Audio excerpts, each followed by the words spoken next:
Hello and welcome to Gareth Jones on Speed. I'll make no bones about the matter. I'm terribly excited, and so Zog. It must be the start of another F1 season, It is. And actually, the point at which we're recording this programme, it is just before the start of the F1 season. Let me paint the picture for you. It is 9:30 in the evening in London, and it's Saturday night. And we should say that we actually can't work out how many hours it is till the start of the race, because we're a bit confused by this whole change of clocks thing. I've just found out that the clocks go forward, so that means we lose an hour's sleep. But does that mean that the race is an hour earlier than we hoped it was going to be? Yes, it does. Good, that's good news then. Yes, yeah. Unless we don't oversleep exactly and miss it by an hour and miss the start of the race, which would be terrible. Very bad. What we're going to do is we're going to spend a few minutes talking about our impressions of the new season so far. Then we're going to go to bed, and then we'll wake up again and we'll watch the race, then we'll record the second half of the show after the race. But first of all, I think we have to congratulate Brawn GP, who got pole and second in qualifying. Unheard of. No, I mean, it's got the season off to a spectacular start. I mean, a few weeks ago, we were wondering whether they were even going to be on the grid or not. Was Jensen going to be out of a drive? Barrichello out of a drive? And they turn up and they just dominate qualifying. It's fantastic. We've spent the last probably 4 or 5 programmes speculating on who's going to own what is now Brawn GP, and very interestingly, I read a report today. We know that Virgin Group have come on board as a sponsor, Kelsa Breeze, actually genuinely Kelsa Breeze, but Branson has said that he's talking about investing in the team and could theoretically take naming rights on the team, in other words, buy the team outright after all. We'll see if this actually manifests, if it does turn around. So maybe our prediction of Virgin F1 could come true. That'd be weird, wouldn't it? Well, it seemed from the Ross Brawn interview, was it just after qualifying on the BBC coverage? Well, he was talking as if the name had kind of come together at the last minute. There hadn't been a great master plan to make Brawn GP. They got the money together and then they had to think, well, what are we going to call this thing? And, Brawn GP, why not? I wonder if this was all part of the grand plan. They've decided to do sort of a holding pattern thing, where the deal was, OK, Brawn, you manage this team for a month or two until we've got the investment in place, then we'll come in and we promise you it'll be in, but we can't do it right away. If there's something spurious like that. I mean, I absolutely haven't got a clue, but my guess would be there's no grand plan here. It's been very much, cobbled together as quickly as they could. They're probably quite relieved to be there on the grid, and if they'd had a title sponsor who was prepared to come up with enough money, then that title sponsor would have the teams. It would be naming Virgin rights. GP. It wouldn't be Brawn GP, and maybe when someone comes up with enough money, the name will change. So, if you were Honda right now, Zog, how hard would you be kicking yourself in the butt? I'd be kicking myself. I'd be kicking every domestic pet in sight. I'd be spitting blood. I mean, could they possibly? You couldn't have predicted it. If they'd bailed out of the sport at any time in the last 6 years, you'd have said, well, fair enough. You're putting money up the wall. Of course, you've got to get out. They've somehow contrived to pick the worst moment to do it, and seem to have given quite a lot of money to Brawn GP in the bargain. A reputed how much? 180 million was the number that I've got in mind. Dollars or quid? It's academic, isn't it? $180 million, I think. But of $180 million yen. $180 million of financial assistance of some kind. I'm not sure about that. But the important thing, forget all this, what the team's called, what a fantastic story that, that they've come from nowhere, from this, from a black hole of uncertainty, and dominated qualifying and first and second on the grid. But you made an interesting point, actually. We did have a very quick chat about this before we actually managed to turn a microphone on, and you managed to work out that actually the last time that any team on its debut took first and second was Kyle Army, Tyrrell. Yeah, Tyrrell, 1970. Yeah, in Kyle Army, yeah. And Tyrrell, of course, are really the forefathers of today's Brawn. Because Brawn came out of Honda, Honda came out of BAR, and BAR came out of Tyrrell. Yeah. So So no change there. Tyrrell, it's fate, Ken Tyrrell, big daft Ken, continues to dominate Formula One as he did all those years ago. I mean, it's fascinating. But if we follow this rule, that when Tyrrell got pole and second, Jackie Stewart went on to finish third in Tyrrell's first race with a March Ford chassis, I should say. But his teammate, Chris Amon, retired after 14 terribly laps. Unlucky Chris Amon. Wasn't he? Yeah. Retired after 14 laps, overheating. So, at the moment we record this part of this show, which is, like I said, before the race, after qualifying, we've got to try and predict what's going to happen. And if we follow the rule, that means Button will go on to finish third, which probably means Vettel will win, and that Barrichello will break down after 14 laps with overheating if his front wing isn't knocked off by someone else first. Yeah, you see, that doesn't sound quite right to me. I am really regretting that I didn't get a bet down on Button to win this race. Wow. I really am. He was favourite though, wasn't he? So he wouldn't have got great odds. Well, exactly. Well, no, but he's favourite now, and he's been favourite for a few days. But previously, but you wouldn't have bet on. There was a time when, if you were quick enough, you could have got a bet on at some decent odds. There we go. So. But one pole does not a season make, or even a win make. They've got to translate having a very quick car over a few laps into having a very quick car that will last the full race distance. But they've looked good, and the journalists who've been out at testing have not reported any Brawn GP breakdowns. What's going to break on that car? It's a Mercedes engine, which is going to be pretty solid. Yeah. I guess they haven't had much time to do the kind of, what would you call it, sort of systems integration stuff. Yeah. Basically all of the stuff around the engine and sort of how that's packaged in the car. And I guess you can have some problems there to do with cooling and that sort of stuff that can be fatal. But I think Button's going to win it. I won't be surprised if both of those Brawns finish the race. And wow. Yeah, don't you think? Here's the thing. Well, I think one of them will finish the race. Do you know why? Because traditionally Australia has a very low finish rate. The first race of the season always eats up cars. Last year, I think only 7 cars finished the race. So statistically, it's going to knock one of the Brawns out. I'm saying this all before the race, but I promise you. It's TV's Violet Berlin. Come in, Violet. That's all right. We're just talking about Formula One. We can't resist it. That's unusual. Are you excited about the race, V? I am very excited about the qualifying result. After the end of last season, that sort of fairy tale ending, we've got a fairy tale beginning to this season. Yeah. And I just think it's brilliant that Virgin and Brawn have got this relationship now. Yeah. And, it's really exciting. If this is how they start, how are they going to continue? And I've got a theory that Richard Branson's got Burt Rutan, from the X-Plane. Oh, yeah. working behind the scenes. Mr. Scaled Composites. Yeah, exactly. Yeah. He's a clever man. Didn't Burt Rutan and Colin Chapman work on a project together in the 70s? I believe they did. We're going to have to research that for part 2 of the show. Yeah, all right. This space, folks. We're going to look into this and come back. But great. Oh, that's a lovely idea, that is. Well, listen, you mentioned systems integration there. Yeah. Here's something I heard recently about systems integration in Formula One cars that I think needs to be said.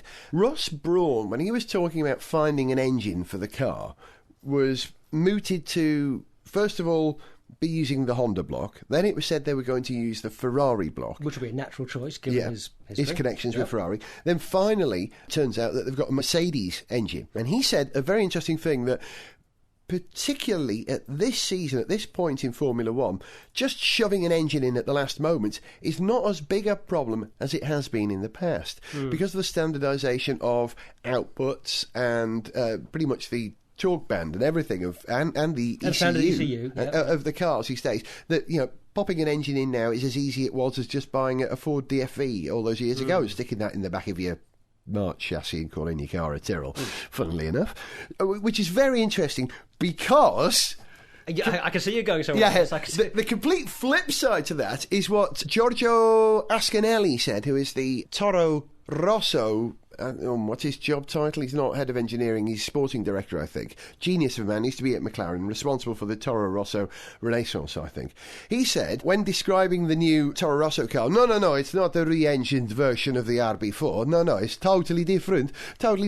Because we have a different engine, we have Ferrari engine, not a Renault engine, the car has completely different cooling characteristics. So we have completely different cooling system, completely different gearbox, the air requirements is totally different. So who do we believe, you know? Are the engines standardised? Do they all behave the same? Or are they different? As Violet Berlin always says to me, the truth is probably somewhere in between. Well, it is, and the truth is probably a bit more complicated because I'm speculating here.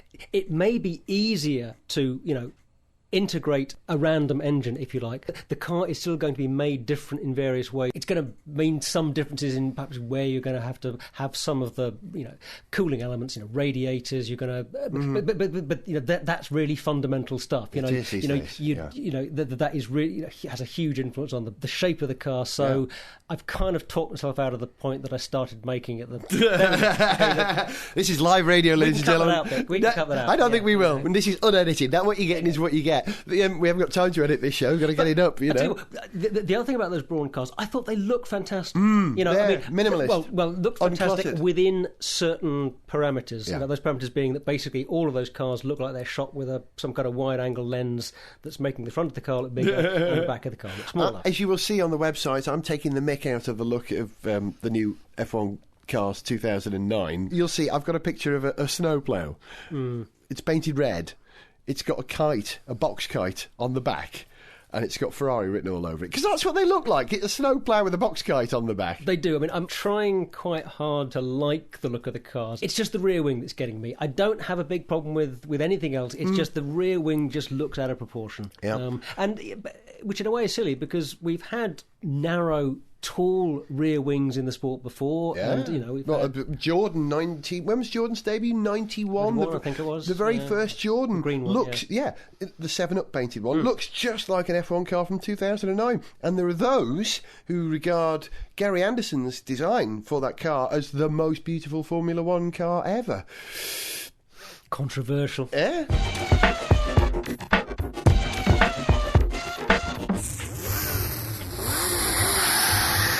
Understanding Formula One. Lesson 12. How to explain when your car is unreasonably quick. Number 1. Ross Brawn. Well, it's simply the result of some sheer determination on the part of the whole team. Number 2. Pat Simmons, Technical Director, Renault. Oh, well, Fernando's a great driver and he's clearly done a great job. Number 3. Adrian Newey, Technical Director, Red Bull Racing.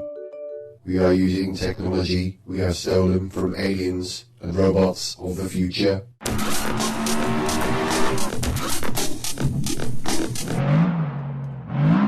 Let's just run through the grid. I want to do two things. I want to talk about BBC. I want to talk about the grid. First, we'll do the grid in a moment. Let's talk about BBC briefly because we're running out of time. We've already talked for 10 minutes and we've got to save some time to talk about the race. So... Well, good to have the chain back. We like that. Dum-duddy-duddy-dum-dum. Nice title sequence, that's cool. The only thing we can't agree on is how you spell dum-diddy-diddy-dum. That's true, yes. Because we both heard the chain was coming back. We sent a text to each other at the same time, both having spelled dum-duddy-duddy-dum-dum in a slightly different way. Yeah, and I am right. No, I'm right. It's the Welsh spelling, of course. But beyond that, I'm loving the BBC coverage, and not just because I can watch it on my iPhone, on the iPlayer. That's modern. I can watch qualifying in the bath. I love it. Geez. That's heaven, isn't it? Yes. I may have to get a blooming iPhone now you've said that. Oh, you're coming over to the dark side. And the only thing is, I mean, I love listening to Morris. I think Morris Hamilton does a great job. It's a really, really great commentary team.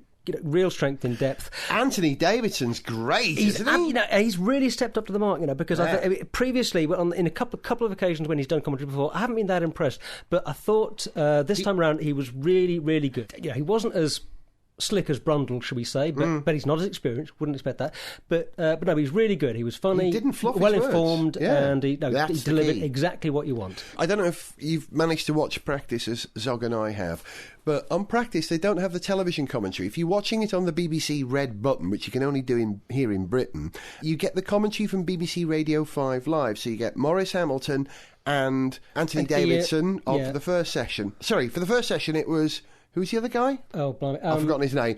But you get the radio commentators with Anthony Davidson, who are great. And then when qualifying starts, you get Brundle and Jonathan Ledyard, who I know reasonably well, and I've always thought is a great commentator. I'm surprised he's doing it because he was kind of locked into the world of football, and pleased he's back. He'll put a bit of excitement in there that had been lacking from Brundle's previous partner as a commentator, which we all know about. I love Maurice Hamilton's commentary. I think he's very, very good.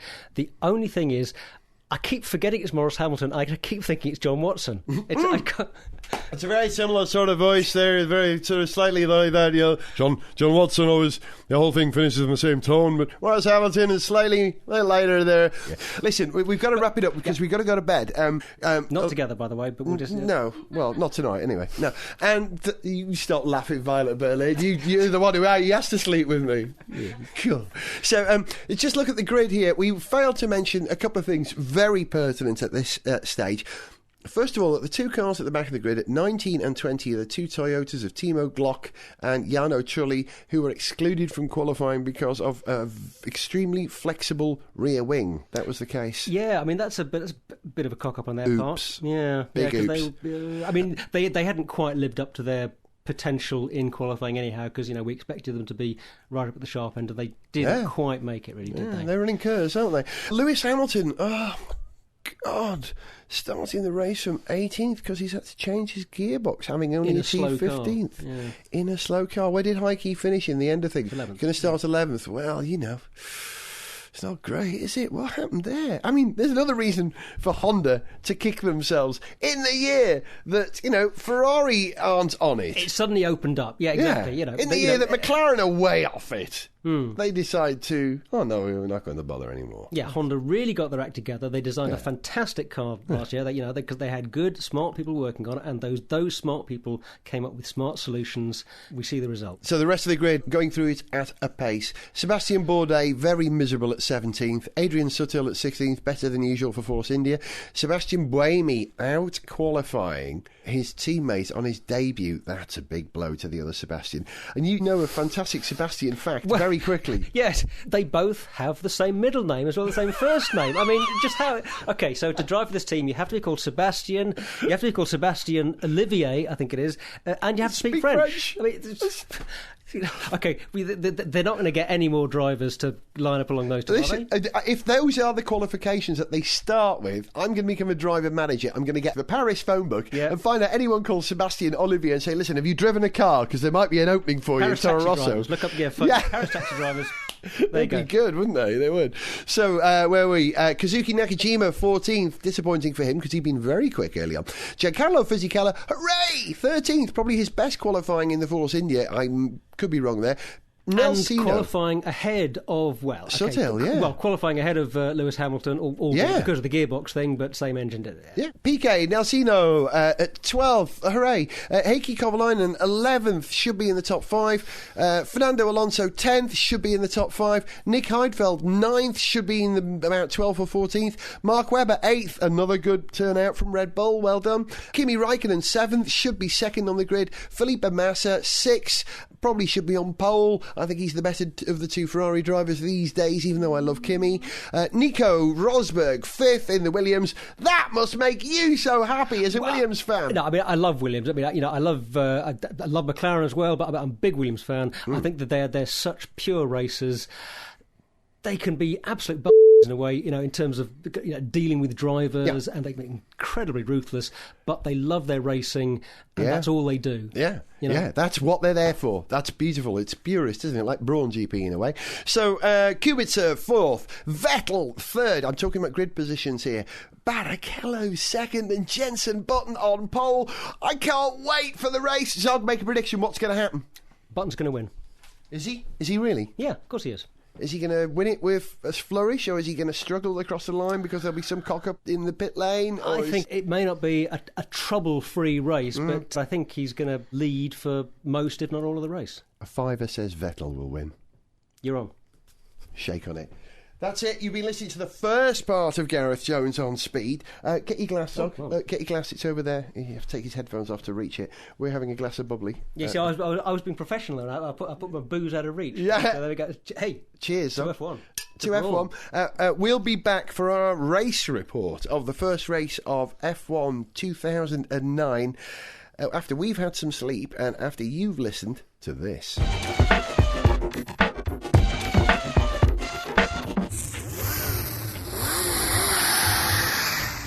Understanding Formula One.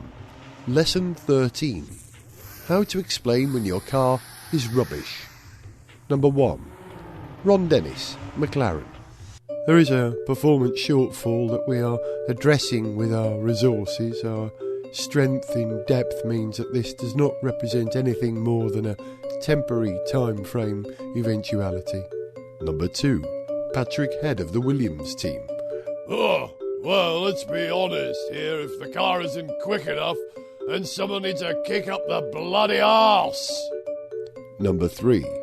Christian Horner, Red Bull. Well, the car's shit, innit? Right. F1 2009! Don't pop your cork! Actually, you can pop your corks, because the corks have been popped now, because in the few moments that have transpired in audio terms while you were listening to that sketch, Zog and I managed to get 4 hours sleep and then watch a race. Blimey, what a race. A historic race. And I'll have that fiver now, if you don't mind. Yeah, actually, I'll have to owe you that one, Zog. A fiver. Okay, we're in credit. We'll keep a tally over the whole season. You said Jensen would win it. I did. You were dead right. He was on pole, and he delivered. Fantastic to see him, and really quite emotional, because he's a tremendously skilled driver, which you really see in the wet in particular, and on those in-car shots. He's just so smooth. He's a lovely, lovely driver, but he hasn't had an opportunity to show his class. And what a fantastic story today that they've come up with a car and both their drivers delivered. I mean, fantastic. But to be fair, Jensen managed to do what Kimi failed to do, what Kubica, or Bobby K as he's now known, failed to do. What Vettel failed to do, what so many drivers failed to do, kept it on the black stuff. Yeah. And put the car in the best possible position. Amazing. Yeah, and I mean, well, he was talking at the end of the race in the press conference about how it wasn't maybe as easy as it looked, because when you're leading a race, the light wasn't that good. When you're not following anyone, it can be harder to pick out your line. You can rely to some extent on the guy in front to sort of spot for you if it's a little bit hard because of light, because of glare in your eyes and all this kind of stuff. And, he didn't have that safety blanket. On the other hand, he had the safety blanket of being in first place, and that's not bad. And this is a function of the race starting a little bit later than usual in Australia, so that you and I could get a bit more sleep rather than have to get up in the middle of the night or stay awake all night. Yeah, good plan. I like this. Let's have more of this. Yeah, it worked for me. I just want to point out a couple of things I noticed. The looks of the cars, it's great to see the cars. It seems to work, doesn't it? It actually, the KERS, big front wing, more mechanical grip, less aero grip thing seems to work. And I think an even greater factor to the entertainment on the track, because you had quite a lot of passing going on, was the disparity between the different types of tyre, the super soft tyre and the regular tyre. The super soft tyre goes off very, very quickly. The hard tyre is really, really hard. So you're either very sticky and then it grains, or you have something that slips around but lasts a bit longer. So you had cars able to overtake each other. Perhaps that was a greater influence than the other technologies. And because the soft tyres seemed to go off so quickly, you would get cars kind of moving backwards and forwards through the field perhaps a little bit more quickly than we've seen before, and that's encouraging. So it was very entertaining. Yeah, and also worth noting that Toyota really, really pulled something out of the bag there, having started from the pit lane. Not only did Trulli finish on the podium, which was the the headline news. But Glock was only 2 places behind him. He was fifth. I mean, yeah. That's a great result. I mean, I know they'd lost a bunch of cars which had fallen off in front of them. They'd lost Massa, they'd lost Kubica, they'd lost Vettel. But even so, you could argue that if they'd started the race from their qualifying position, the one that they got before they were excluded from qualifying, they could well have won that race. Yeah, who knows? Although I think Brawn would certainly have given them a run for their money. And will Brawn maintain that form? What do you reckon? It's going to be a big ask because they're going to have to maintain development. All the other teams are still pumping loads of money in to play catch-up and overtake. The Brawn cars, as far as I understand, are not running KERS. Yep. Some of the others are. I think we're going to see KERS come into its own later in the season as they better understand the system. And so you'll get an advantage over race distance rather than a qualifying. You know, KERS may be a disadvantage for qualifying, but over a race distance, I think it could really help. That's an interesting thing, actually. How differently are the drivers using KERS in qualifying as opposed to the race? Because I can see that, there may be a way to use KERS on a clear track to optimise your lap times, and you will use it in a slightly different way if you're racing people on track. I suppose KERS works both ways. It's not just for attacking, it is for defending. I wanted to talk about the cars. We got distracted by KERS then, and not the KERS system, as people say. Yes, yeah, I'm glad you made that point because it was annoying me every time someone said KERS system. No, it's not KERS system, it's Kinetic Energy Recovery System. No. Yeah. PIN number. No, it's PIN, personal identification number. Exactly. Thank you. Yes. We could go on, but, we're going to get rid of it. So, there we go. I want to talk about the look of the cars. 2 things I noticed. The BMW Sauber really looks like a shark. Last year, it looked like an Angel Interceptor with that inverted delta wing on top. This year, I think it really looks like a black-finned shark. I'll probably put a picture on the website to some effect to describe that. Although not quite as much as a BMW 3.0 CSI, with that sort of wonderful nose. That was very shark-like. Yeah. The Toro Rosso and the Red Bull, same car. It has these sort of almost like 2 half pipes running down the length of the nose at the extremities and over the front wheels, giving it an almost Velociraptor eyebrow look, which my small son and I had to agree on. Yeah, it looks like a Velociraptor. But the neatest bit of design on all the cars, I think, was the swept wing mounts on the Brawn. It's got a nice sort of swept delta wing thing. Well, a swept wing, not a delta wing, with wing mounts on. That makes it look really racy. The cars look great, didn't they? The one thing I'm going to pick up on the look of the cars is well done to Brawn GP for introducing a new colour to the sport. Yeah. It's not another sort of black, white, silver, red combination. That white and sort of fluorescent yellow... High-vis luminous urine yellow, I think it is, and they're not taking the... I don't think that's going to be the official name they'll be adopting for it, but yeah, it looks great. I think that could change, though, with the Virgin. If they do take a greater role in sponsoring the team, they'll bring a bit more money in, and, they'll bring in colours, Virgin colour. Yeah. Sure. Other thing is, really quite surprising how many cars finished the race. We haven't got KERS on all of the cars, but KERS is there to mess things up. Exactly. That's something you'd expect to be breaking, perhaps, although I guess the teams that were too worried about it haven't been running it. So on the whole, the cars that are running KERS are running fairly reliable KERS, but, most of the cars finished. 16 finishes, which is twice as many as last year. Yeah, and the guys that didn't finish, Massa, I think, was the only mechanical retirement, wasn't he? Because everyone all else the others was a were a result of crashes, yeah. Kovalainen was the first to go out in the first lap in that melee that included Heidfeld, Webber, Barrichello, Alonso, but Kovalainen was the unluckiest of the lot. The first big crash was Kazuki Nakajima, who we still don't understand why he hit the wall, but he did. Disappointing for McLaren in that Heikki was taken out of the equation when he seemed to be the quicker of the 2 McLarens. But amazing to actually get the result that they got. Yeah, they've got to be really happy with 4th place, given how it was looking going into this weekend.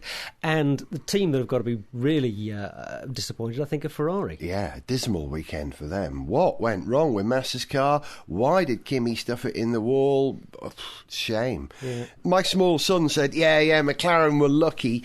I think it's more than lucky. I think you make your own luck. And I said at the time, well, you've got to be in it to win it. And, Lewis was in a position to pick up 4th place when all those others fell off in front of him. So in terms of championship points, Button's got 10, Barrichello's got 8, Trulli's got 6, Hamilton's got 5. He's 4th in the championship as a result of 4th in that race.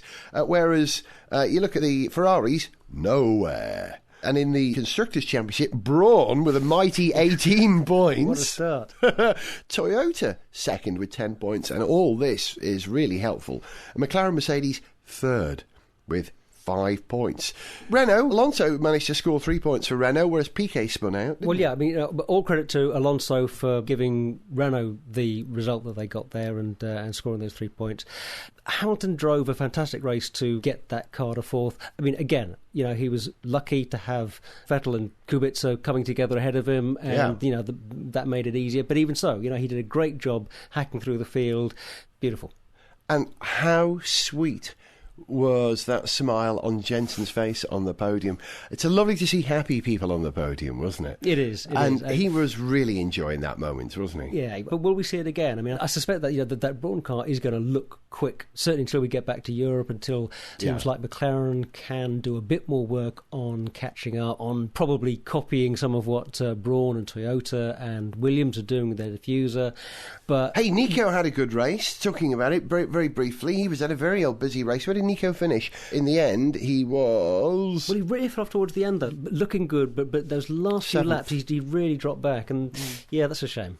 But they were looking busy throughout the race. There was always action going on with Nico, wasn't there? Which is interesting. So maybe their mechanical system is reliable, but ultimately doesn't have the performance advantage of an electronic system. They're not running their KERS system. Oh, they're not yet. at all? They don't have it on the car yet. Didn't know that. They've got this different flywheel-based rather than battery-based storage system. Yeah. It's got the same basic energy recovery system from the wheels, but the way they're storing the energy, it's flywheel-based, not battery-based. They're the only team that's doing that.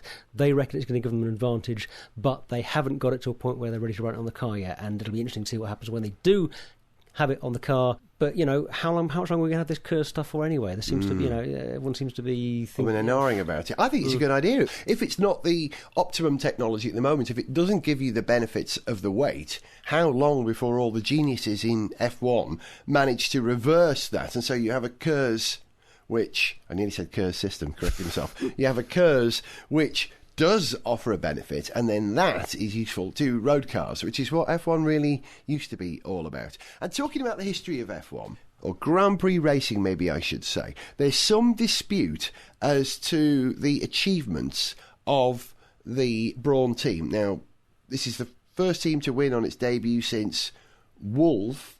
Is that right? I think, Wolf in the 70s sometime, and the first team to have a 1-2 since, and I just checked this up because someone had said it was 1952 when Mercedes debuted in the sport, and no, it was 1954 when Mercedes re-entered Grand Prix racing, or rather F1 racing as it had then become. But it was definitely 54 that Mercedes took a 1-2 with Fangio and Carl Kling at the French Grand Prix. And you see, you could argue that that's not a debut at all. That's a comeback, because Mercedes were present in the pre-F1 Grand Prix era of the 1930s. They were Hitler's team, weren't they? But that wasn't Formula One. Yeah. That was Grand Prix racing, and that's the difference.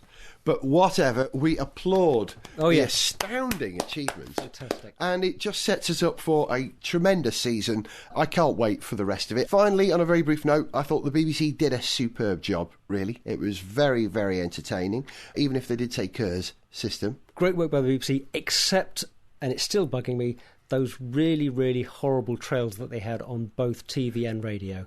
And the tiny graphics. I don't know if it's me getting older or if the track position graphics rolling at the bottom of the screen are about 50% smaller than they used to be on ITV. I had to stand up to look at it to say who's where. Yeah. So that might be something to improve. But hey, you've got your laptop open, your PowerBook open, so we can always check Live it. Timing. Yeah. But Zog, thank you for enjoying the first race with me. What a pleasure. What a joy. What a joy.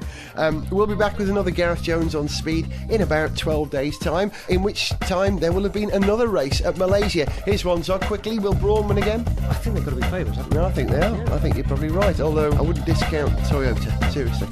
Amazingly. I never thought I'd be saying that, but incredible. I agree. We'll leave you with a piece of music. We always finish the first race of the season with a little song called It's Nice to Have F1 back. So here's this year's version. Say goodbye or good morning or good night, Zog. Good morning, good night. Yeah, actually, I think I might go and get some more kip now. Good idea. See you in 12 days. Bye, guys.